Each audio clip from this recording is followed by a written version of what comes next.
Assalamualaikum warahmatullahi wabarakatuh. Innal hamdalillah nahmaduhu wa nasta'inuhu wa nastaghfiruh wa na'udzu billahi ta'ala min shururi anfusina wa min sayyiati a'malina. May yahdihillahu fala mudilla lahu wa may yudlil fala hadiya lahu. Wa ashhadu an la ilaha illallah wahdahu la syarika lahu wa ashhadu anna Muhammadan 'abduhu wa rasuluh. يا أيها الذين آمنوا اتقوا الله حق تقاته ولا تموتن إلا وأنتم مسلمون يا أيها الناس اتقوا ربكم الذي خلقكم من نفس واحدة وخلق منها زوجها وبث منهما رجالا كثيرا ونساء واتقوا الله الذي تساءلون به والأرحام إن الله كان عليكم رقيبا يا أيها الذين آمنوا اتقوا الله وقولوا قولا سديدا يصلح لكم أعمالكم ويغفر لكم ذنوبكم ومن يطع الله ورسوله فقد فاز فوزا عظيما أما بعد فإن أصدق الحديث كتاب الله وخير الهدي هدي محمد صلى الله عليه وسلم وشر الأمور محدثاتها وكل محدثة بدعة وكل بدعة ضلالة وكل ضلالة في النار. Ma'asyiral muslimin, ikhwani fillah, rahimani wa rahimakumullah. Kita melanjutkan kembali pembahasan tafsir Juz Amma oleh Syekh Muhammad bin Shalih Al-Utsaimin rahimahullahu taala. Kita masih membahas tafsir surah Al-Asr. Pada pertemuan yang lalu Allah Subhanahu wa taala menjelaskan tentang orang-orang atau bahwa semua manusia dalam kerugian. Innal insana lafi khusrin, tanpa terkecuali semua manusia dalam kerugian. Kemudian baru diperkecualikan di ayat berikutnya, illal ladzina amanu wa amilus shalihat wa tawassau bil haqq wa tawassau bis sabr. Kecuali orang-orang yang tersifati dengan 4 sifat ini, yaitu yang beriman, beramal soleh, kemudian saling mewasiati dengan kebenaran, dan saling mewasiati di atas kesabaran. Nah, orang-orang yang tersifati dengan 4 sifat ini, maka mereka bukan termasuk orang-orang yang merugi. Nah, sudah berlalu pada pertemuan yang sebelumnya, Syekh Muhammad bin Shalih Al-Utsaimin menjelaskan secara detail, ya meskipun agak global, yaitu orang-orang yang beriman, apa yang dimaksud dengan orang-orang beriman tersebut. Di antaranya rukun iman yang 6. Ya, sebetulnya bukan cuman rukun iman yang 6 saja. Orang-orang yang beriman yaitu mereka yang mengimani apapun yang Allah firmankan dan apapun yang disabdakan oleh Nabi SAW tanpa ada keraguan-raguan sedikit pun di dalam dirinya. Dia benar-benar yakin dengan apa yang dikabarkan oleh Allah dan Rasulnya. Meskipun matanya belum pernah melihat apa yang dikabarkan Nabi dan Allah itu. Meskipun dia belum merasakan sendiri apa yang dikabarkan oleh Allah dan Rasulnya itu. Namun dia sudah meyakininya. Ya, dia membenarkan hal tersebut. Tapi di sini dikhususkan lagi rukun iman yang 6. Sebagaimana Nabi ketika ditanya oleh Jibril tentang iman, maka Nabi menyebutkan rukun iman yang 6, yaitu antu'mina billahi wa malaikatihi wa kutubihi wa rusulihi wal yaumil akhir wa tu'mina bil qadari khairihi wa syarrihi. Di pertemuan yang lalu beliau membahas tentang iman kepada Allah Subhanahu wa taala, yaitu mencakup iman terhadap wujudnya Allah, bahwasanya Allah itu ada. Kemudian mengimani rububiyah Allah, bahwa Allah yang menciptakan, Allah yang menguasai, Allah yang mengatur. Mengimani uluhiyahnya Allah, yaitu hanya Allah satu-satunya yang berhak untuk disembah, yang diibadahi. Selain Allah adalah sesembahan yang batil. Dan yang ketiga, mengimani al-asma' was sifat, mengimani nama-nama dan sifat-sifat Allah Subhanahu wa taala sebagaimana datangnya di dalam Al-Qur'an dan As-Sunnah, tanpa ditakwil ke makna yang lain, tanpa diserupakan dengan makhluk, dan tanpa dipertanyakan bagaimana sifat Allah tersebut. Ya, tetapkan apa adanya sebagaimana makna dalam bahasa Arabnya. Tapi ini sudah berlalu pada pertemuan sebelumnya. Kata Syekh Muhammad bin Shalih Al-Utsaimin, wa yu'minu bil malaika. Termasuk di antara iman adalah mengimani para malaikat. Wa hum alamun ghaibiyun. Para malaikat adalah makhluk-makhluk yang gaib. Artinya tidak nampak. Khalaqahumullahu ta'ala min nur. Allah ciptakan mereka dari cahaya. Wa kallafahum bi a'malin minha ma huwa ma'lum wa minha ma laysa bima'lum. Allah bebankan kepada para malaikat dengan tugas-tugas, dengan pekerjaan-pekerjaan. Ada para malaikat yang kita ketahui tugas-tugas mereka, tapi ada juga para malaikat-malaikat yang kita tidak tahu tugas-tugas mereka. Karena kita tahu tugas malaikat hanya kabar dari Allah dan Rasulnya. Selain dari tersebut, dari kabar Allah dan Rasulnya, kita nggak tahu apa tugas malaikat-malaikat yang banyak itu. Fajibrilu alaihi salatu wassalam mukallafun bil wahyi. Seperti Jibril alaihi salam yang ditugaskan oleh Allah dengan wahyu. Yanzilu bihi min indillahi ilal anbiya'i war rusul. Jibril ditugaskan oleh Allah Subhanahu wa taala turun membawa wahyu kepada para nabi dan rasul. Wa Mikail, contoh yang lain seperti Mikail, mukallafun bil qadri wan nabati, yang ditugaskan oleh Allah tentang urusan ya hujan dan tumbuh-tumbuhan, yakni wakkalahu Allahu 'alal matar wa kullu ma yata'allaq bil matar wa 'alan nabat wa kulli ma yata'allaq bil matar wa 'alan nabat. Allah bebankan, Allah tugaskan Jibril berkaitan dengan hujan dan apa-apa yang berkaitan dengan hujan seperti petir, ya, petir apa? Halilintar, apa bedanya? Padha wae. Wis pokoknya yang berkaitan dengan hal itu. Dan juga an-nabat, tumbuh-tumbuhan itu juga kaitannya dengan hujan. Yakni kemudian wa Israfil. Demikian juga contohnya malaikat Israfil, muwakkalun bin nafkhi bis-sur, yang ditugaskan untuk meniup sangkakala. Wa Malik muwakkalun bin nar. Malaikat Malik yang ditugaskan oleh Allah untuk penjaga neraka. Wa Ridwan muwakkalun bil jannah.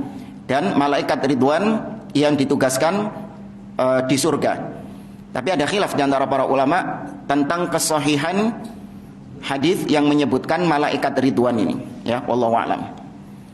Wa minal malaika ma la na'lamu asma'ahum wa la na'lamu a'malahum aidan. Tapi ada juga di antara malaikat-malaikat yang kita enggak tahu namanya siapa dan kita juga tidak tahu apa tugas mereka, pekerjaan mereka. Lakin jaa fil hadits 'anin nabiy sallallahu alaihi wasallam annahu ma min mawdi'i arba'i asabi' fis sama' illa wa fihi malakun qa'imun lillahi aw raki'un aw sajid. Namun kita meyakini bahwa para malaikat itu banyak. Ya, para malaikat banyak. Seperti yang Allah firmankan dalam surah Al-Muddatsir, "Wa ma ya'lamu junuda rabbika illahu." Dan tidak ada yang mengetahui jumlah tentara-tentara Rabbmu, yaitu maksudnya para malaikat, kecuali hanya Allah yang mengetahui jumlahnya. Sedikit yang kita ketahui. Selain itu, ada banyak para malaikat-malaikat yang kita nggak tahu namanya siapa, tugasnya apa. Namun datang dalam hadis Nabi SAW menyebutkan tentang banyaknya para malaikat. Kata Nabi SAW, "At-tatis sama wa huqqalaha an ta'id." Langit itu, ya, at-tatis sama itu maksudnya seperti kalau orang Arab atau kalau misalnya kita naruh barang di apa misalnya meja atau naruh barang di atas unta, itu ada seperti bunyi krek, saking beratnya beban itu. Ya, at-tatis sama itu seperti itu. Langit itu sudah benar-benar berat menampung. Ya, seakan-akan seperti unta kemudian ditaruh barang di atasnya, saking overload sampai bunyi krek. Kenapa kok langit itu sampai seperti itu? Kata Nabi, tidaklah ada tempat sebesar 4 jari kecuali pasti di situ ada malaikat yang sedang rukuk, sedang sujud kepada Allah Azza wa Jalla. Ya, langit yang begitu luas itu diisi oleh para malaikat. Ya, banyak jumlah-jumlah para malaikat. Kita nggak tahu kecuali Allah yang mengetahui jumlah malaikat tersebut. Dan kita meyakini tidak ada namanya malaikat yang nganggur. Seperti guyonan sebagian orang, Jibril sekarang nganggur karena sudah nggak ada lagi wahyu yang diturunkan sama Allah. Malaikat Israfil nganggur. Ya, karena hari kiamat belum datang hari kiamat, sangkakala belum ditiupkan. Nah, ini nggak ada. Malaikat yang nganggur tidak ada. Minimal tugas mereka adalah yusabbihunal laila wan nahar la yafturun. Mereka tugasnya senantiasa beribadah kepada Allah, bertasbih kepada Allah siang dan malam. La yafturun, dan mereka tidak pernah bosan, tidak pernah lelah, tidak pernah belenger, bertasbih kepada Allah terus. Itu minimal tugas malaikat, senantiasa beribadah kepada Allah Azza wa Jalla. Kita tambahkan pembahasan tentang malaikat dari referensi yang lain, yaitu dari syarah Al-Aqidah At-Tahawiyah oleh Syekh Abdul Aziz Ar-Rayis hafizahullah ta'ala. Ada beberapa permasalahan yang diangkat sama beliau. Permasalahan yang pertama berkaitan dengan iman kepada malaikat, yaitu annal malaikah la ya'kulun wa la yashrabun. Kita mengimani bahwa para malaikat mereka tidak membutuhkan makanan, tidak membutuhkan minuman. Ya, mereka enggak makan, mereka enggak minum. Apa dalilnya? Ada malaikat yang ditawari makanan, faqarrabahu ilaihim qala ala ta'kulun. Tidakkah kalian memakan? Nabi Ibrahim alaihissalam. Ya, di antara dalilnya adalah kisah Nabi Ibrahim alaihissalam yang menyuguhkan makanan kepada para malaikat, namun ternyata mereka tidak memakannya. Itu dalil kata para ulama, malaikat tidak butuh makan dan tidak butuh minum. Dan dinukil ijma', kesepakatan para ulama, bahwasanya para ulama sepakat malaikat tidak makan dan tidak minum. Ya, ijma' dinukil oleh Abu Ya'la dan juga oleh Imam As-Safarini dalam kitabnya Lawami' Al-Anwar. Kemudian masalah kedua, al-malaikatu dzukur la inath. Para malaikat itu mudzakkar, bukan muannats. Ya, maksudnya mereka tidak disifati dengan perempuan, tapi mereka disifati dengan laki-laki. Ya. Di antara dalilnya yaitu surah Az-Zukhruf. Ayat dalam surat Az-Zukhruf, Allah Azza wa Jalla mencela orang-orang musyrikin Quraisy yang mereka mengatakan bahwa para malaikat adalah putri-putrinya Allah Subhanahu wa taala. Allah mengatakan dalam surat Az-Zukhruf, wa ja'alul malaikata alladzina hum ibadur rahmani inatha asyahidu khalqahum satuktabu syahadatuhum wa yus'alun. Dan mereka menjadikan para malaikat-malaikat yang sejatinya para malaikat ini adalah ibadur rahman, hamba-hamba Allah Subhanahu wa taala, mereka jadikan sebagai inatha, dijadikan sebagai putri-putrinya Allah. Allah mencela. Artinya Allah enggak ridha dengan hal tersebut. Ya, asyahidu khalqahum, apakah mereka menyaksikan penciptaan malaikat itu? Satuktabu syahadatuhum wa yus'alun. Sungguh kami akan catat ya persaksian mereka yang mengatakan bahwasanya malaikat adalah putri-putrinya Allah, wa yus'alun, dan kelak pada hari kiamat mereka akan ditanya tentang ucapan tersebut. Nah, ini menunjukkan bahwasanya malaikat itu tidak disifati dengan muannats, tidak disifati dengan perempuan.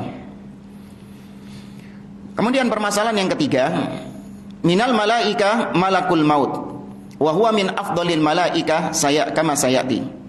Di antara para malaikat ada yang disebut dengan malakul maut. Ya, malakul maut Allah sebutkan dalam surah As-Sajdah, qul yatawaffakum malakul mautil ladzi wukkila bikum thumma ila rabbikum turja'un. Ya, disebutkan malakul maut. Wa malakul maut ishtahara tasmiyatuhu bi Azrail. Ya, malaikat maut itu lebih dikenal, familiar orang-orang itu dikenal dengan nama Azrail. Walam yasih fi dzalika dalilun. Namun tidak ada dalil yang sahih yang menyebutkan bahwa malaikat maut, ya, malaikat pencabut nyawa itu namanya Israil. Tidak ada dalil yang sahih tentang hal tersebut. Ya, dzakara hadza Ibnu Katsir fi kitabih Al-Bidayah wan Nihayah wal 'Allamah Al-Albani fi kitabih Ahkam Al-Janaiz. Ini disebutkan oleh Imam Ibnu Katsir dalam kitabnya Al-Bidayah wan Nihayah, dan juga oleh Al-Imam Al-Albani dalam kitabnya Ahkamul Janaiz. Hanya saja kata beliau, sebagian ulama itu menyebutkan tentang Israel karena memang sudah familiar di tengah kaum muslimin. Ya, sudah familiar di tengah kaum muslimin. Bukan dalam artian para ulama ini merestui nama tersebut, tapi hanya untuk karena memang sudah sering didengar oleh kaum muslimin. Seperti misalnya mukjizat. Ya, mukjizat. Padahal penamaan yang benar, hal-hal luar biasa yang ada pada para nabi dan rasul, itu yang benar disebut apa? Ayat. Ya, disebut ayat. Itu yang sahih, bukan mukjizat. Mukjizat ini datang dari orang-orang ahlul kalam. Istilah mukjizat ini, yang benar adalah ayat atau dalail nubuwah atau alamatun nubuwah. Itu yang benar.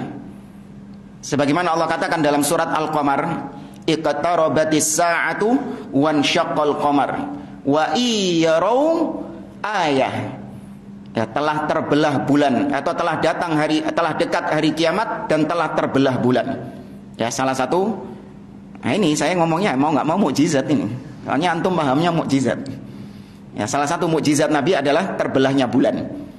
Wa iyarau ayah, ketika mereka menyaksikan ayat. Allah katakan terbelahnya bulan itu adalah ayat, tanda kenabian. Tapi kita dapati sebagian ulama mereka nyebutnya dengan mukjizat. Nah, ini bukan dalam rangka membenarkan istilah tersebut, cuman sudah kadung apa? Sudah kadung berjalan. Ya, sudah kadung dipahami. Kita dari kecil diajarkan hal-hal luar biasa itu namanya mukjizat. Ya, tapi sekali lagi yang benar namanya adalah ayat. Permasalahan yang keempat, Al-Imam As-Safarini rahimahullah dalam kitabnya Lawami'ul Anwar menyebutkan bahwa ada sebagian ulama yang mengatakan bahwa annal malaika ghairu mukallafin, bahwa para malaikat itu tidak diberi beban syariat. Nah, ada sebagian yang mengatakan bahwasanya para malaikat tidak dibebankan sebagaimana kita mukallaf. Kita dibebankan dengan beban-beban syariat. Maka kata beliau, wa hadza khata'. Ini pendapat yang salah, pendapat yang keliru. Fa innal adillata wadihatun fi annahum mukallafun, karena dalil-dalil baik Al-Quran ataupun Sunnah menyebutkan bahwa para malaikat itu juga dibebankan dengan syariat-syariat. Wa annahum yusabbihuna Allah al-laila wan nahar la yafturun, bahwasanya mereka dibebankan untuk bertasbih kepada Allah siang dan malam, ya, dan beban-beban yang lain, tugas-tugas yang lain. Ya, semua itu menunjukkan para malaikat dibebankan dengan beban-beban atau tugas-tugas. Permasalahan yang kelima, dzakara ba'dul mu'asirin annahu laisa lil malaikati uqulun. Disebutkan oleh orang-orang belakangan ini bahwa malaikat itu tidak diberi akal. Kata sebagian orang-orang belakangan, ya, malaikat laisa lahum uqul, tidak memiliki akal. Ya, artinya tidak bisa membedakan antara yang satu dengan yang lain karena mereka nggak diberi akal sama Allah. Maka kata beliau, wa hadza minal khata'. Ini juga termasuk di antara kekeliruan. Wa qad naqala Ibnu Taimiyah atharan an ata anna lil malaikati uqulan. Tsumma yadullu lidzalika ma hasala minal mujadalah ma'allah subhanahu wa ta'ala. Syekhul Islam Ibnu Taimiyah menyebutkan sebuah athar riwayat dari Atha bin Abi Rabah, salah seorang tabi'in, yang menyebutkan bahwa para malaikat itu memiliki akal. Dan di antara dalil yang menunjukkan bahwa para malaikat memiliki akal, yaitu dialog antara Allah dengan malaikat di surat Al-Baqarah ketika Allah mau menciptakan Adam. Ya, Allah mengatakan, inni ja'ilun fil ardi khalifah. Sesungguhnya aku akan menjadikan di atas muka bumi ini khalifah. Ya, inni ja'ilun fil ardi khalifah. Apa maksudnya khalifah? Sesungguhnya aku akan menjadikan di atas muka bumi ini, menciptakan di atas muka bumi ini khalifah. Apa yang dimaksud khalifah di sini? Sering diartikan pemimpin. Keliru. Khalifah itu artinya adalah pengganti. Maksudnya aku akan jadikan di atas muka bumi ini makhluk yang menjadi pengganti. Karena sebelum Adam, bumi ini sudah ditempati oleh bangsa apa? Al-jin. Ya, sudah ditempati oleh bangsa jin. Maka Allah akan menciptakan makhluk yang akan menggantikan bangsa jin ini. Itu maksudnya khalifah, bukan pemimpin. Makanya Abu Bakar itu disebut khalifatu Rasulillah. Khalifahnya Rasulullah. Nah, khalifah di sini artinya pengganti, penggantinya Rasulullah sebagai pemimpin. Kemudian ketika Abu Bakar meninggal, ganti Umar. Umar sempat disebut dengan khalifatu khalifati Rasulillah. Penggantinya pengganti Rasulullah. Ya, Umar disebut dengan penggantinya pengganti Rasulullah. Terlalu ribet. Nanti kalau Utsman lebih panjang lagi, khalifatu khalifati khalifati Rasulillah. Penggantinya pengganti Rasulullah. Hanya sejak zaman Umar tidak lagi dipakai khalifah Rasulillah, pengganti Rasulullah, tapi dipakai Amirul Mukminin. Itu baru Umar yang menyandang itu. Maka khalifah maksudnya adalah pengganti. Ini disebutkan oleh Al-Imam Ibnu Katsir dalam kitabnya Al-Bidayah wan Nihayah. Khalifah itu artinya adalah pengganti. Kata Allah, inni ja'ilun fil ardi khalifah. Sesungguhnya aku akan menjadikan di atas muka bumi ini khalifah. Lihat para malaikat, kalau nggak punya akal, mereka nggak akan menjawab.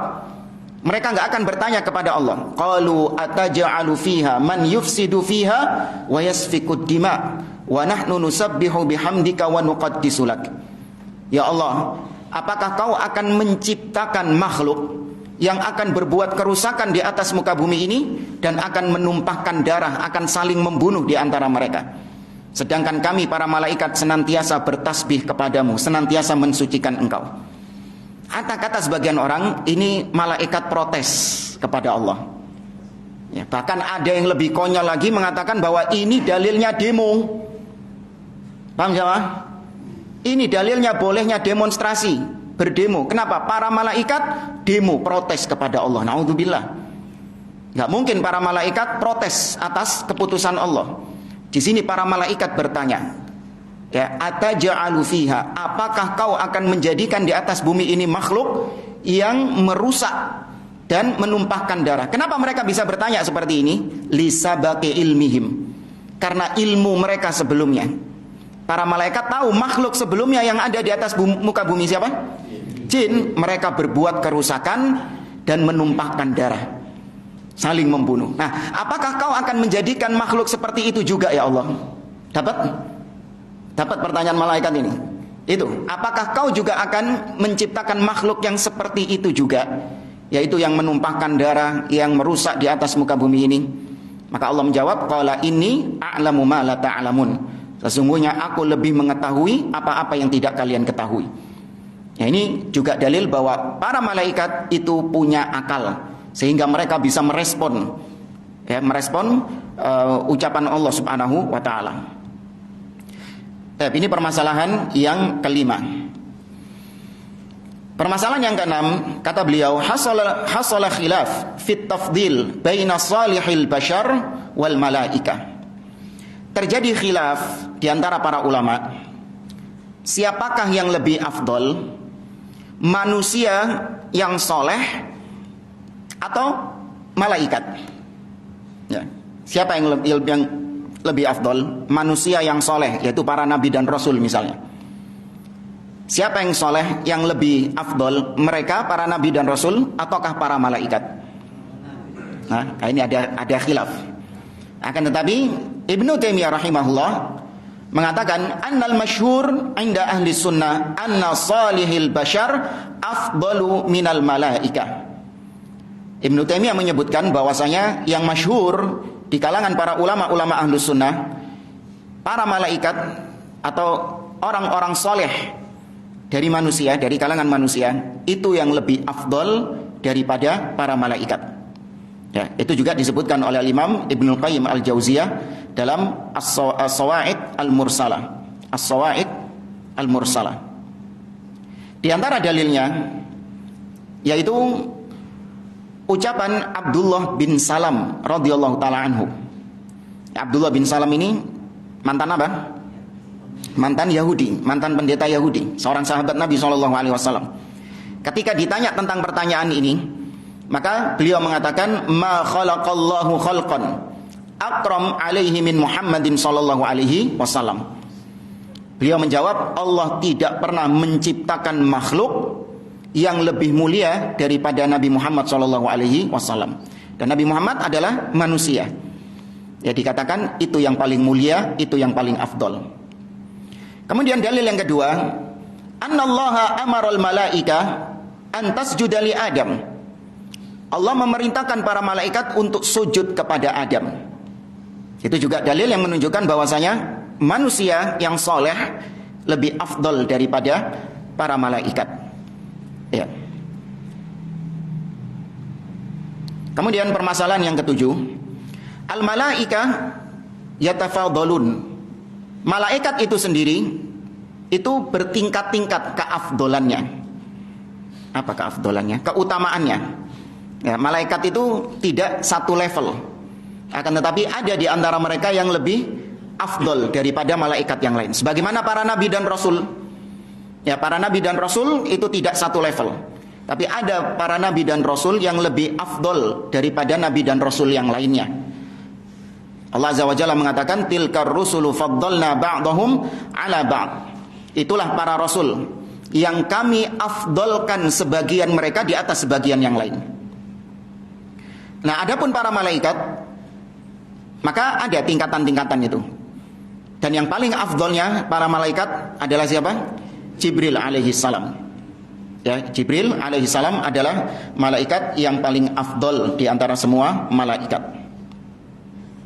Itu yang berkaitan dengan iman kepada malaikat. Kita balik lagi ke tafsir Syekh Utsaimin. Kata beliau, wa kadzalika nu'minu bil kutub allati anzalaha Allahu 'ala ar-rusul alaihimus salatu wassalam wa nu'minu bir rusul alladzina qassahumullahu 'alaina. Kata beliau, demikian juga kita mengimani kitab-kitab yang Allah turunkan kepada para rasul-rasulnya. Dan sekaligus kita juga mengimani rasul-rasul tersebut yang telah Allah kisahkan kepada kita. Nu'minu bihim bi'a'yanihim. Kita beriman kepada para rasul tersebut dengan individu-individu mereka. Walladzina lam yaqussahum alaina nu'minu bihim ijmalan. Adapun rasul-rasul yang tidak Allah sebutkan kepada kita, maka kita imani secara global. Jadi iman kepada kitab, iman kepada rasul ini saling berkaitan. Karena kitab dibawa oleh rasul. Yaitu apa yang Allah sebutkan namanya, maka kita imani kitab tersebut. Allah sebutkan Taurat, Allah sebutkan Injil, Allah sebutkan Zabur dan yang lainnya, kita imani. Tapi ada di luar itu kitab-kitab yang tidak Allah sebutkan namanya. Maka kita juga mengimaninya, namun iman secara global. Kita yakini ada kitabnya itu. Ya, dulu pernah diturunkan oleh Allah kitab-kitab tersebut. Adapun namanya kita tidak mengetahuinya. Dan kita nggak boleh menetapkan nama karepe dhewe. Ya, seperti sebagian orang mengatakan kitabnya orang-orang Hindu, orang-orang Buddha, itu juga termasuk kitabullah, kitab yang diturunkan sama Allah. Enggak. Kita nggak boleh menetapkan sesuatu yang gaib kecuali dengan apa? Ad-dalil. Ya, nggak boleh kita tetapkan hal tersebut. Baik. Sebagaimana juga para nabi dan rasul. Para nabi dan rasul ada sebagiannya yang Allah sebutkan namanya. Allah ceritakan kisahnya. Ya, maka kita imani sesuai dengan namanya itu, sesuai dengan kisahnya itu. Adapun nabi-nabi dan rasul yang tidak Allah sebutkan, maka kita imani secara mujmal, kita imani secara global. Bahwa ada nabi-nabi tersebut diutus sama Allah subhanahu wa ta'ala, namun kita nggak tahu siapa nama mereka, dan kita tidak tahu bagaimana kisah mereka, karena Allah tidak menyebutkannya. Allah berfirman dalam surah Ghafir ayat 78, minhum man qasasna alaika wa minhum man lam naqsushum alaik. Sebagaimana Allah juga sebutkan dalam surah An-Nisa, wa rusulan qad qasasnahum 'alaika min qabl wa rusulan lam naqsushum 'alaik. Ada rasul-rasul yang kami kisahkan kepadamu wahai Muhammad, tapi ada juga rasul-rasul yang tidak kami kisahkan kepadamu. Nah, yang tidak dikisahkan ini apa tidak kita imani? Kita imani juga. Ya, tapi keimanan secara global nggak boleh kita tentukan sendiri. Oh, mungkin Siddhartha Gautama itu adalah nabi yang diutus sama Allah. Ya, atau mungkin siapalah tokoh-tokoh yang disebutkan, bahkan ada yang mengatakan Aristoteles itu adalah nabi yang diutus. Naudzubillah. Orang kufur kayak gitu dianggap sebagai nabi. Ya, ini tidak boleh kita imani.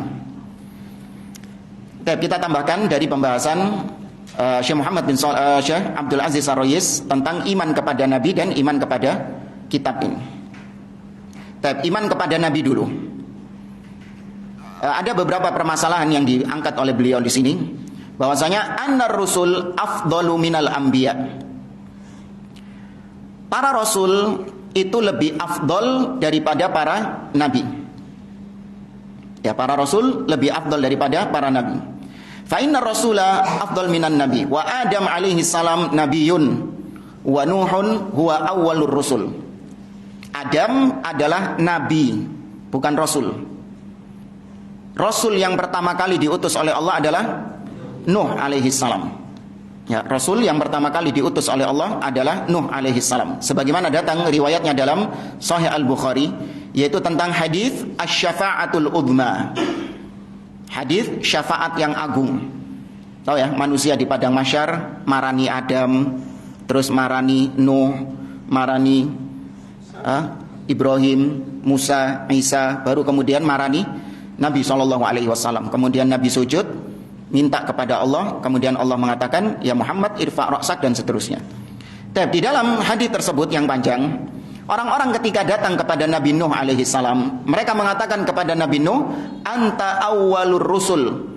Wahai Nuh, engkau adalah rasul yang pertama. Ya, Allah mengatakan, mereka mengatakan, wahai Nuh, engkau adalah rasul yang pertama. Maka dari hadis itu ditetapkan bahwa rasul yang pertama diutus oleh Allah adalah Nuh alaihi salam. Ya, adapun Adam fahuwa nabiyyun wa awwalul anbiya. Adapun Adam, beliau nabi, bukan rasul. Dan beliau adalah nabi yang pertama. Di antara dalilnya yaitu hadis Abu Umamah. Anna Nabi sallallahu alaihi wasallam suila anabiyyun kana Adam. Nabi pernah ditanya, apakah Adam itu seorang nabi? Maka Nabi menjawab, na'am mukallamun. Adam adalah seorang nabi mukallam, yang diajak bicara oleh Allah Subhanahu wa taala. Artinya diberi wahyu oleh Allah Subhanahu wa taala. Permasalahan yang kedua, lanjutan dari permasalahan yang pertama, maka di sini ada bedanya antara nabi dan rasul. Dari permasalahan yang pertama tadi menunjukkan kepada kita bahwa beda antara nabi dan rasul. Yang enggak sama antara nabi dan rasul. Di antara dalilnya firman Allah dalam surah Al-Hajj ayat 52. Allah mengatakan, wa ma arsalna min qablika mir rasulin wala nabiyyin illa idza tamanna alqahu syaitanu fi umniyatihi, dan seterusnya. Kata Allah, tidaklah kami mengutus sebelummu wahai Muhammad dari rasul atau dari nabi. Ya, di situ Allah bedakan antara nabi dan rasul. Ya, ini juga masuk dalam ungkapan yang kata para ulama, idzajtama'a iftaraqa wa idzaftaraqa ijtama'a. Yaitu kalimat yang apabila disebutkan sendirian maka maknanya sama. Tapi ketika disebutkan bersama-sama maka punya makna yang berbeda. Contoh, fakir sama miskin. Ya, kalau disebutkan fakir tok, miskinnya gak disebut, gak disebutkan. Maka miskinnya masuk di kalimat fakir situ enggak? Masuk juga. Ketika disebutkan cuman miskin, maka fakir include di dalamnya, masuk juga. Tapi ketika disebutkan secara bersamaan fakir dan miskin, maka fakir punya makna sendiri, miskin punya makna sendiri yang berbeda. Seperti firman Allah dalam surah At-Taubah, kata Allah, innamas shadaqatu lil fuqara wal masakin. Sesungguhnya zakat itu diberikan kepada fakir dan miskin. Berarti di situ dibedakan antara fakir dan miskin, muslim dan mukmin. Ya, itu juga sama seperti itu. Qada dan qadar, ya, sama seperti ini. Nah, ini juga nabi dan rasul. Kalau Allah cuma menyebutkan nabi tok, maka rasul masuk di dalamnya. Allah ketika menyebutkan rasul tok, maka nabi masuk di dalamnya juga. Allah mengatakan misalnya dalam surah An-Nahl, walaqad ba'atsna fi kulli ummatin rasulan an ya'budullah wajtanibut taghut. Sungguh kami telah mengutus pada setiap umat seorang rasul. Nabi masuk enggak di situ? Masuk, karena yang disebutkan cuma rasul saja. Nah, di ayat ini surah Al-Hajj tadi, ayat 52 tadi, wa ma arsalna min qablika mir rasulin wala nabiyyin, disebut karu-karu. Disebutkan dua-duanya. Maka ini menunjukkan beda antara nabi dan rasul. Nabi punya makna sendiri, rasul juga punya makna sendiri yang berbeda. Karena wawu di kalimat tadi, min nabiyyin wa, ada kalimat wawu. Wawu di situ menunjukkan al-mughayarah, menunjukkan perbedaan antara kalimat ini dan kalimat setelahnya. Maka apa bedanya nabi dan rasul? Tanaza'al ulama fi bayanil farqi bainan nabi war rasul. Memang ada khilaf di antara para ulama tentang masalah apa bedanya nabi dan rasul ini. Ya, ada perbedaan memang. Akan tetapi Al-Imam atau Syekhul Islam Ibnu Taimiyah rahimahullah taala dalam kitabnya An-Nubuwat menyebutkan bahwasanya pendapat yang paling tepat tentang bedanya nabi dan rasul adalah annar rasul ursila ila aqwamin mukhalifin. Rasul itu diutus kepada kaum yang menentang. Ya, rasul diutus kepada kaum yang menentang. Adapun nabi ursila ila qaumin muwafiqin. Adapun nabi itu diutus kepada kaum yang sudah menerima. Ya, diutus kepada kaum yang sudah menerima. Adapun rasul kepada kaum yang sudah atau kaum yang menentang. Ya, ini pendapat yang paling sahih. Fa Adam lam yursil ila mukhalifin. Nabi Adam tidak diutus kepada kaum yang menentang. Ya, artinya Adam dan keturunannya itu, apakah mereka menentang semuanya? Tidak. Baru ada penentangan ketika zaman apa? Nuh alaihi salam. Baru ada penentangan. Maksudnya menentang tauhid di situ. Ya. Dan seterusnya. Adapun kata beliau, wa qad ishtahara 'indal mutaakhirin anna ar-rasula qad umira bil balagh wan nabi lam yu'mar bil balagh.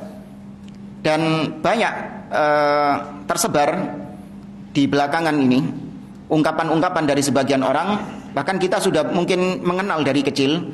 Bedanya nabi dan rasul adalah kalau nabi diberi wahyu tapi tidak diperintahkan untuk menyampaikan, sedangkan rasul diberi wahyu tapi diperintahkan untuk menyampaikan. Pernah dengar enggak itu? Ya, yang sering kan perbedaannya kan itu. Maka kata beliau, wa radda hadza Ibnu Taimiyah wa bayyana dha'fahu. Maka pendapat yang tadi itu dibantah oleh Syekhul Islam Ibnu Taimiyah rahimahullah, dan beliau menjelaskan tentang salahnya, kelirunya pendapat tersebut. Di antaranya, idza kana ulama ma'murin bil balagh fan nabiyyu min babi aula. Kalau para ulama saja diperintahkan untuk menyampaikan ilmunya, maka tentu nabi lebih layak, lebih pantas untuk menyampaikan ilmu juga. Ya, maka nabi dan rasul itu sama-sama diperintahkan untuk menyampaikan wahyu. Tidak ada bedanya dari sisi menyampaikan wahyu. Bedanya dari sisi tadi, nabi dan rasul, bedanya rasul diutus kepada kaum yang menentang, adapun nabi diutus kepada kaum yang sudah sepakat, sudah beriman. Kemudian ada tambahan permasalahan tentang nabi di sini, yaitu perbedaan para ulama tentang al-Khadir. Khidir bahasa kita. Ya, bahasa kita Khidir. Yang banyak orang-orang ngaku ketemu sama Khidir, ya kan? Al-Khadir, yang benar namanya Al-Khadir, ada khilaf di antara para ulama, apakah dia seorang nabi atau dia hanya hamba Allah yang soleh. Sebagaimana Luqman juga ada khilaf di antara para ulama, apakah dia seorang nabi atau dia orang soleh, hamba yang soleh. Dzulqarnain, wa yas'alunaka 'an Dzulqarnain dalam surat Al-Kahfi, itu juga ada khilaf, apakah dia itu nabi atau orang soleh. Wallahu a'lam, pendapat yang dikuatkan oleh para ulama, Luqman, Dzulqarnain ini orang soleh, bukan nabi. Adapun Al-Khadir yang bertemu dengan Nabi Musa di surat Al-Kahfi, maka beliau adalah nabi. Ya, di antara dalilnya adalah firman Allah di surat Al-Kahfi ketika Al-Khadir mengatakan kepada Musa tentang alasan-alasan kenapa dia melakukan perbuatan-perbuatan sebelumnya itu, bolongi kapal, membunuh anak kecil. Alasannya adalah wa ma fa'altuhu an amri. Aku melakukan itu bukan atas perintahku. Berarti disuruh siapa? Allah Subhanahu wa taala. Apalagi Al-Khadir diberitahu tentang ilmu gaib. Ya kan? Diberitahu tentang ilmu gaib. Apa itu? Kejadian yang akan terjadi di masa yang akan datang. Dan ini ilmu hanya diketahui oleh siapa? Hanya Allah. Apa yang terjadi di masa yang akan datang. Nah, Khadir diberitahu tentang hal itu. Tentang apa itu? Anak kecil. Ya kan? Anak kecil. Wa ammal ghulamu fakana abawahu mu'minain fakhashina ayyurhiqahuma tughyanan wa kufra. Adapun anak kecil yang dibunuh tadi, maka dia punya orang tua, 2 orang tua yang soleh orang tuanya ini. Maka aku khawatir kalau dia tumbuh dewasa, maka dia akan menjerumuskan orang tuanya ke dalam kekufuran. Tahu dari mana Khadir? Nggak ada jawaban lain kecuali dari Allah Subhanahu wa taala. Karena nggak ada yang tahu tentang ilmu gaib kecuali Allah Azza wa Jalla. Ya, ini menunjukkan bahwa Al-Khadir itu nabi, bukan orang soleh atau bukan wali. Tapi banyak di antara orang-orang sufi meyakini bahwa Al-Khadir itu orang soleh, wali, ya bukan nabi. Nah, dari situ mereka membangun keyakinan-keyakinan yang sesat, bahwasanya wali itu boleh untuk tidak mengikuti syariat nabi. Kenapa? Karena Al-Khadir tidak mengikuti syariatnya Nabi Musa. Iya, Nabi Musa nggak boleh membunuh, lah kok Khadir membunuh? Ya, ini berarti Nabi Musa, Al-Khadir punya syariat sendiri, punya thoriqah sendiri yang berbeda dengan jalannya Nabi dan Rasul. Nah, ini kufur.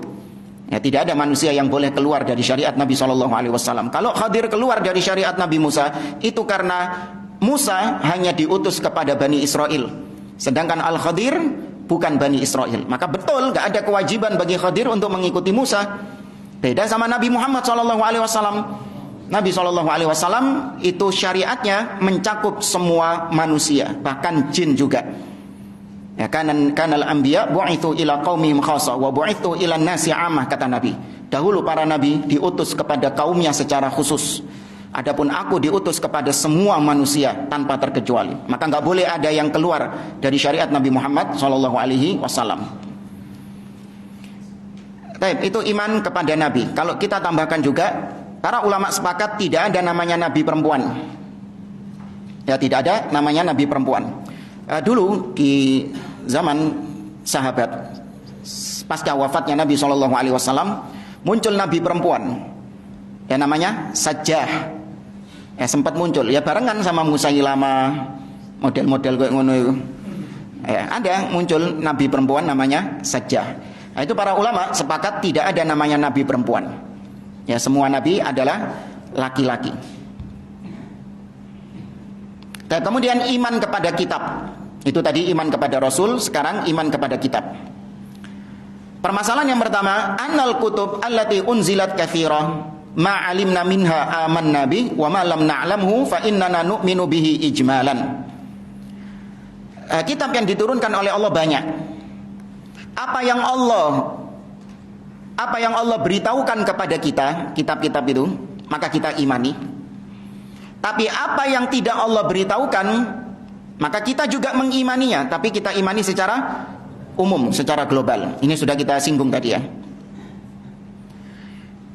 Ya, kemudian permasalahan yang kedua, kullul kutub al-munazzalah hidayatun. Fa innallaha ma anzalaha illa hidayatan lil khalq.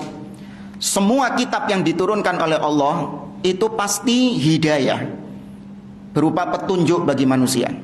Semua kitab ini bukan cuma Quran saja, semua kitab itu adalah petunjuk bagi manusia.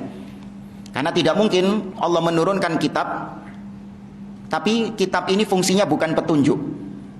Nggak mungkin. Nah, ini juga diantara bantahan kepada orang-orang yang suka mentakwil sifat-sifat Allah, suka menyelewengkan makna sifat-sifat Allah, nggak mau menetapkan apa adanya seperti di dalam Al-Quran. Allah ketika mengatakan bal yadahu mabsutatan, ya bahkan kedua tangan Allah terbentang, kata mereka enggak, itu bukan tangan. Ya maksud daripada tangan di situ apa? Kekuasaan, ya kudrah atau nikmat, ya atau kuwah, kekuatan Allah. Ini berarti secara tidak langsung mengatakan bahwa Al-Quran itu bukan kitab petunjuk, tapi Al-Quran itu adalah kitab yang menyesatkan. Secara nggak langsung memang dia terjatuh dalam hal itu. Kenapa? Karena Al-Quran mendatangkan kata-kata tangan. Ini kan bisa menyesatkan ini. Kalau memang Allah nggak punya tangan, kenapa Allah datangkan tangan? Ya berarti ini kan kitab yang jebak istilahnya, paham ya? Yang jebak. Ya. Oh itu tangan artinya tadi bukan tangan yang hakiki, tapi itu adalah kekuasaan. Ya artinya adalah kekuatan. Ini berarti Al-Quran kitab yang menyesatkan. Padahal tidak. Al-Quran itu petunjuk. Namanya petunjuk itu pasti jelas. Nggak mungkin petunjuk itu isinya hal-hal yang samar-samar, yang jebak, itu nggak mungkin. Ya jangankan petunjuk yang Allah sebutkan di dalam Al-Quran, petunjuk jalan saja itu harus apa petunjuknya? Harus jelas. Ya misalnya seret, coret, apa artinya? Dilarang putar balik. Ya jelas. Ya atau merah terus ada strip putih. Jelas apa artinya? Dilarang masuk. Ya. Rambu-rambu jalan saja jelas terang benderang, apalagi petunjuk yang ada di dalam Al-Quran. Ya. Maka orang yang suka mentakwil-takwil ayat sifat dalam Al-Quran itu sama seperti misalnya kalau lihat rambu jalan itu dia nggak melihatnya secara hakiki. Ya, nggak melihat secara hakiki, tapi ditakwil-takwil dulu sama dia. Ya, misalnya ada larangan belok ke kanan, larangan belok ke kiri, jelas, seret, palang. Tunggu dulu, ini maksudnya bukan salah larang belok ke kiri. Ini maksudnya adalah kita itu disuruh untuk gitu, ditakwil-takwil di sini. Padahal rambunya jelas, larangan belok ke kiri, tapi sama mereka ditakwil-takwil dulu. Itu ibarat seperti itu. Ada orang yang berakal seperti itu di jalan? Nggak ada. Illa orang gila iya. Entah ini ditakwil di sini mandek nang pelang, takwil. Oh ini takwilnya berarti kita disuruh gini. Kesuwen ditilang ambil polisi nih. Ya. Ya, maka kalau Allah sudah mengatakan dia punya tangan, dia di atas arsy, dia memiliki wajah, ya, dia turun di sepertiga malam terakhir, maka tetapkan sebagaimana datangnya.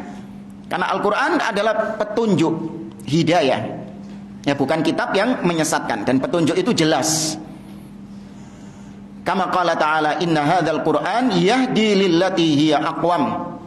Sesungguhnya Al-Quran ini memberikan petunjuk ke jalan yang paling lurus, kata Allah dalam surat Al-Isra ayat yang ke-9.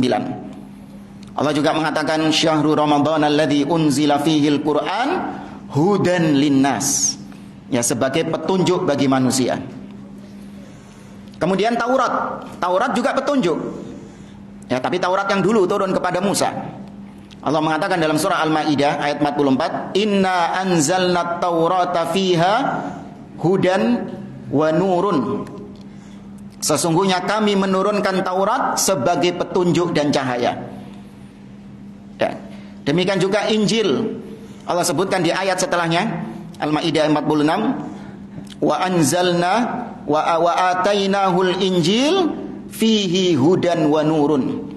Dan kami berikan kepada Isa Injil Di dalam Injil ada hudan, petunjuk, dan ada cahaya. Ya, dan lain sebagainya dari ayat-ayat yang menunjukkan bahwa semua kitab yang diturunkan oleh Allah itu pasti fungsinya sebagai hidayah, petunjuk bagi manusia di zaman tersebut. Kemudian permasalahan yang ketiga tentang iman kepada kitab. Kurang berapa menit? 4 menit. Kullul kutubil munazzalah tatadamman amrayn. Semua kitab yang diturunkan oleh Allah itu secara global isinya cuma 2. Ya, semua kitab yang diturunkan sama Allah isinya cuma 2. Yang pertama al-akhbar, berita-berita, kabar-kabar dari Allah Subhanahu wa taala. Dan yang kedua adalah at-talab atau syariat, hukum-hukum, al-ahkam. Ya, semua kitab isinya modelnya gitu. Taurat, Injil, Zabur, ya, Suhuf Ibrahim, kitab-kitab apapun yang kita nggak tahu namanya itu, modelnya nggak lepas dari 2 ini isinya. Kalau enggak berita dari Allah, informasi dari Allah, pasti itu syariat, hukum dari Allah Azza wa Jalla. Kemudian permasalahan yang keempat, at-Taurah mustaqillatun fi ahkamiha kama annal Qur'an mustaqillun fi ahkamihi. Bal aktsaru ahkamil Injil ma'khudun minat Taurah. Fa inna aslal Injil huwa Taurah. Taurat itu adalah kitab yang merdeka. Maksudnya merdeka di sini adalah tidak ada kaitannya dengan kitab-kitab sebelumnya. Demikian juga Injil adalah kitab yang merdeka, yang tidak bergantung dengan kitab-kitab sebelumnya. Nah, demikian juga Al-Quran. Ya, Al-Quran adalah kitab yang merdeka, yang tidak bergantung dengan kitab-kitab sebelumnya. Maksudnya tidak bergantung dengan kitab sebelumnya adalah, yaitu kita tidak membutuhkan informasi apapun dari kitab sebelum Al-Quran. Ya, kita tidak membutuhkan informasi apapun. Kita tidak membutuhkan syariat apapun dari kitab-kitab sebelumnya. Hanya Al-Quran saja. Ya, maka kalau ada syariat dari Injil misalnya, ini kita katakan mungkin Injil masih asli, nggak kayak Injil yang sekarang. Injil yang ori sebagaimana dulu turun kepada Isa, ono sing asli. Tapi boleh nggak kita mengamalkan syariat di situ? Mutlak nggak boleh. Ada Taurat yang masih ori. Si ori gitu ya, bukan yang sudah dicoret-coret sama orang Yahudi dan Nasrani, enggak, masih sama seperti yang dulu turun kepada Musa. Boleh nggak kita mengamalkan syariat yang ada di situ? Mutlak? Nggak boleh?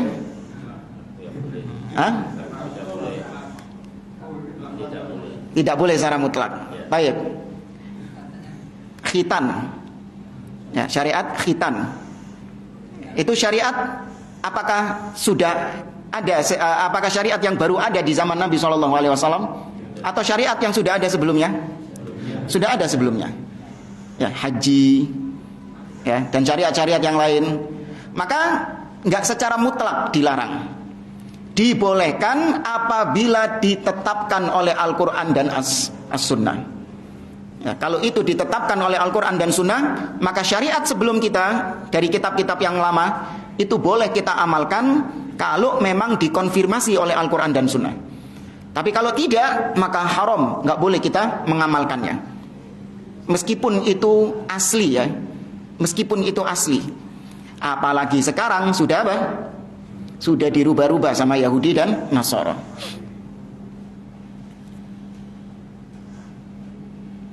Kemudian la yajuzu tafriq bainal kutub kama la yajuzu tafriq bainal anbiya. Nah, ini kalau bisa dimasukkan juga ke poin iman kepada Nabi juga, yaitu kita tidak boleh membeda-bedakan antara kitab yang satu dengan kitab yang lain, sebagaimana kita tidak boleh membeda-bedakan antara Nabi yang satu dengan Nabi yang lain. Allah mengatakan la nufarriqu baina ahadin minhum la nufarriqu baina ahadin min rusul. Kami tidak membeda-bedakan salah seorang pun dari para nabi dan rasul itu. Baik. Berarti apakah maknanya iman kita terhadap Al-Quran sama dengan iman kita kepada Taurat? Dari sisi imannya, maksudnya Taurat adalah sama-sama kitab yang Allah turunkan, Injil adalah sama-sama kitab yang Allah turunkan. Dari sisi Al-Quran, Taurat, Injil, Zabur, dari sisi bahwa semua ini kalamullah, Sama enggak? Sama keimanan kita. Tapi dari sisi mengamalkan kitab tersebut, maka berbeda. Ya, Al-Quran itu kita imani secara terperinci. Mulai surat Al-Fatihah sampai An-Nas kita imani semuanya. Ayatnya kita imani, ya, kalimatnya semua kita imani. Bahkan setiap kata kita imani, setiap huruf kita imani, sampai harokat-harokatnya kita imani semuanya. Itu kalau Al-Quran. Adapun Taurat, Injil, Zabur, dan kitab-kitab yang lain, maka keimanan kita cukup secara apa? Secara global. Nggak perlu terperinci. Ya, karena kitab-kitab tersebut sudah dirubah-rubah oleh orang-orang ahlul kitab. Ya, itu bedanya. Nah, ketika kita membedakan kitab ini, apakah berarti kita masuk dalam larangan tadi? Katanya nggak boleh beda-bedain kitab. Kok antum beda-bedain? Katanya nggak boleh beda-bedain Rasul. Tapi ketika ditanya siapa yang lebih mulia, Nabi Muhammad SAW atau para nabi yang lain? Siapa yang lebih mulia? Nabi Muhammad SAW. Nah, itu berarti beda-bedain Rasul. Berarti apa maksudnya? La nufarriqu baina ahadin min rusul. Kita tidak membeda-bedakan salah seorang pun dari Rasul. Maksudnya adalah yaitu kita tidak membeda-bedakan, artinya kita mengimani sebagian Rasul dan kita mengingkari sebagian Rasul. Enggak. Nah, maksudnya tidak membeda-bedakan di sini adalah kita tidak membedakan semua, artinya semua adalah nabi yang diutus sama Allah Azza wa Jalla. Beda sama orang ahlul kitab. Kalau orang-orang ahlul kitab itu mengimani sebagian Rasul dan mengingkari sebagian Rasul yang lain. Itu yang dimaksud dalam kalimat la nufarriqu baina ahadin min rusul. Itu. Kalau kita enggak, semua kita imani. Nabi Musa, Nabi Isa, Nabi Ibrahim, semua kita imani. Mereka adalah nabi-nabi yang diutus oleh Allah Azza wa Jalla. Demikian juga kitab. Semua kita imani. Semua adalah kitab-kitab yang diturunkan oleh Allah Azza wa Jalla. Oke.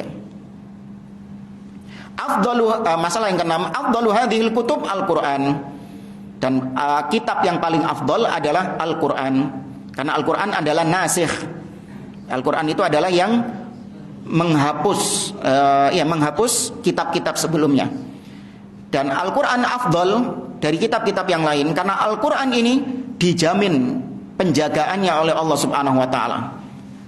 Allah mengatakan inna nahnu nazzalna dzikra wa inna lahu lahafizun dalam surah Al-Hijr ayat yang ke-9. Sesungguhnya kami yang menurunkan Al-Quran dan kami yang menjaga Al-Quran. Adapun kitab-kitab yang lain itu sudah tidak dijaga oleh Allah, sehingga dirubah-rubah, diganti-ganti. Tapi kalau Al-Quran dijaga oleh Allah Azza wa Jalla. Baik jamaah, saya kira ini yang bisa kita sampaikan, kita cukupkan. InsyaAllah kita lanjutkan di pertemuan berikutnya. Wallahu a'lam. Aqulu qawli hadza wa sallallahu ala nabiyyina Muhammad wa ala alihi wa sahbihi ajma'in. Wassalamualaikum